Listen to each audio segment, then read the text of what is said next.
কোর্টে গিয়ে দখল উচ্ছেদ মামলা করবেন কিভাবে? যদি আপনার জমি, বাড়ি, দোকান বা জায়গা অন্য কেউ জোর করে দখল করে রাখে এবং আপনি নিজেই তার মালিক হন, তাহলে কোর্টে গিয়ে আপনি দখল উচ্ছেদ মামলা করতে পারবেন।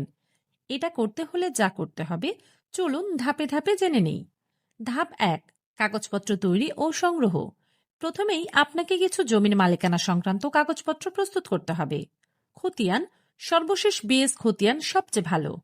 জমির নামজারি কপি, দলিল বা উইল বা রেজিস্ট্রির কপি, মৌজা ম্যাপ ও দাগ নম্বর, আপনার দখলের প্রমাণ যেমন ট্যাক্স দলিল, বিল, ছবি, প্রতিবেশীর সাক্ষ্য, দখলদার অবৈধভাবে কিভাবে জমি দখল করেছে তার বর্ণনা, তারিখ সহ। ধাপ ২, একজন আইনজীবী বা অ্যাডভোকেট নির্বাচন। জেলা বা থানা আদালতের একজন সিভিল বিষয়ে অভিজ্ঞ আইনজীবী খুঁজে নিন। আপনার কাগজপত্র ও সমস্যার বিবরণ তাকে দিন। তিনি কাগজপত্র দেখে সিদ্ধান্ত নেবেন যে মামলা করা সম্ভব কিনা এবং কিভাবে করা উচিত। কাউকে বিশ্বাস করার আগে তার বার কাউন্সিল আইডি দেখে নিতে পারেন। ধাপ ৩, মামলা ফাইল করার প্রস্তুতি। আপনার আইনজীবী একটি মামলা রচনার খসড়া লিখবেন।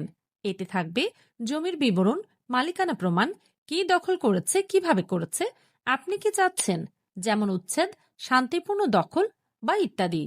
ধাপ ৪, কোর্টে মামলা দাখিল। আইনজীবী কোর্টে গিয়ে মামলা দাখিল করবেন। মামলা দাখিলের সময় কোর্টে ফি দিতে হয়। টাকা জমা দিয়ে রসিদ নিতে হয়। এরপর কোর্ট মামলার একটি নম্বর দেয়। ধাপ ৫, শুনানির তারিখ। কোর্ট একদিন ঠিক করে দেয়, যেটিকে বলে তারিখ বা হিয়ারিং ডেট। সেদিন আদালতে আপনার অ্যাডভোকেট গিয়ে কেসের পক্ষে শুনানি করবেন।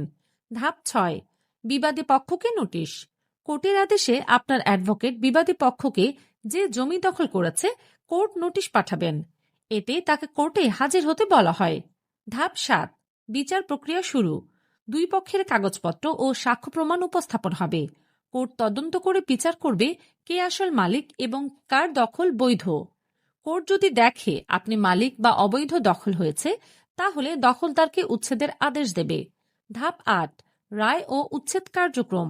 কোর্ট রায় দিলে আপনি সেই রায় নিয়ে জেলা প্রশাসন বা পুলিশ প্রশাসনের সাহায্যে জমি উদ্ধার করবেন। আপনার আইনজীবী কোর্ট থেকে ডিক্রির কপি নিয়ে পরবর্তী ব্যবস্থা নিতে পারবেন। আইনি পরামর্শ বা তথ্য জানতে আমাদের ফলো করুন।